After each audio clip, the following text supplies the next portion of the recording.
بسم اللہ الرحمن الرحیم نحمدہ ونصلی علی رسولہ الکریم اما بعد۔ آج ہم بات کریں گے ان چند خوش قسمت لوگوں کے حوالے سے جن کی دعا اللہ رب العزت قبول فرماتے ہیں، جن کی دعا حدیث پاک کے اندر آتا ہے کہ رد نہیں ہوتی۔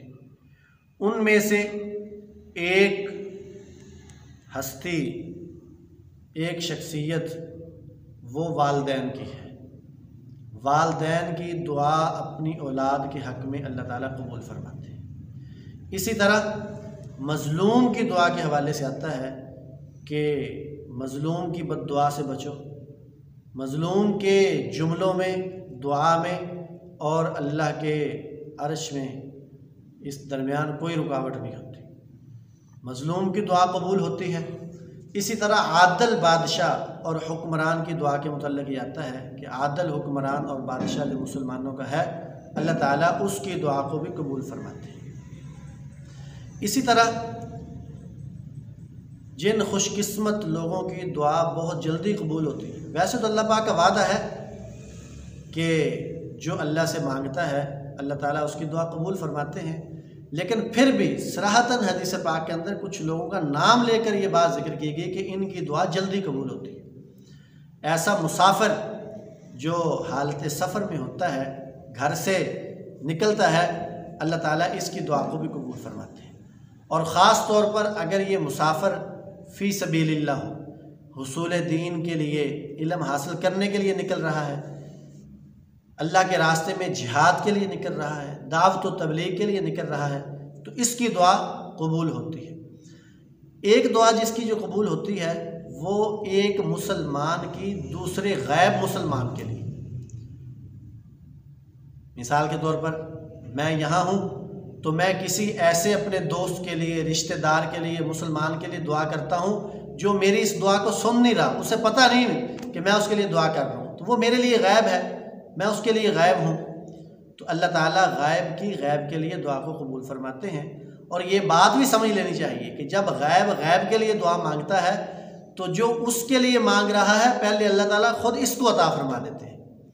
اسی طرح دعا کی قبولیت کا ایک وقت رمضان المبارک کی افطاری کا وقت ہے۔ حدیث پاک کے اندر آتا ہے کہ روزے دار کی افطاری کے وقت دعا قبول ہوتی ہے، تہجد گزار کی تہجد کے وقت، سحری کے وقت دعا قبول ہوتی ہے، فرض نمازوں کے بعد نمازی کی دعا اللہ رب العزت قبول فرماتے ہیں، ختم قرآن کے وقت ختم قرآن کرنے والے اور اس میں شامل ہونے والوں کی دعا کو اللہ رب العزت قبول فرماتے ہیں۔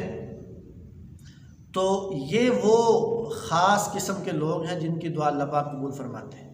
ان لوگوں میں سے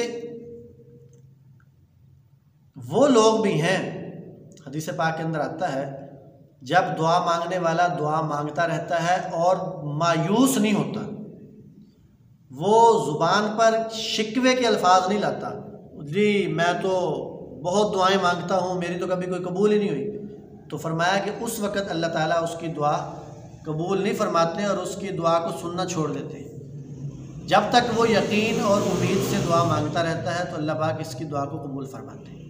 اسی طرح حدیث پاک کے اندر آتا ہے وہ شخص جو ظلم کی دعا نہیں مانگتا، جو قطع رحمی کی دعا نہیں مانگتا، جو گناہ کی دعا نہیں مانگتا، اللہ تعالیٰ اس کی دعا کو قبول فرماتے ہیں۔ البتہ یہ بات ہے کہ دعا کی قبولیت کے جو اثرات ہیں وہ ہمیں سمجھ آئے نہ آئیں، نظر آئے نہ آئیں، جب حدیث پاک کے اندر آ گیا، اللہ کے نبی نے فرما دیا، اللہ پاک نے خود قرآن پاک کے اندر فرما دیا، وَإِذَا سَأَلَكَ عِبَادِي عَنِّي فَإِنِّي قَرِيبٌ أُجِيبُ دَعْوَةَ الدَّاعِ إِذَا دَعَانِ فَلْيَسْتَجِيبُوا لِي وَلْيُؤْمِنُوا بِي۔ تو ہماری دعائیں ضرور قبول ہوتی ہیں۔ خاص طور پر یہ جن افراد کا میں نے تذکرہ کیا ہے، ذکر کیا ہے، اللہ تبارک و تعالیٰ ان کی دعائیں قبول فرماتے ہیں۔ اللہ تعالیٰ ہمیں جو ہے کثرت کے ساتھ، اہتمام کے ساتھ دعائیں مانگنے کی توفیق عطا فرمائے۔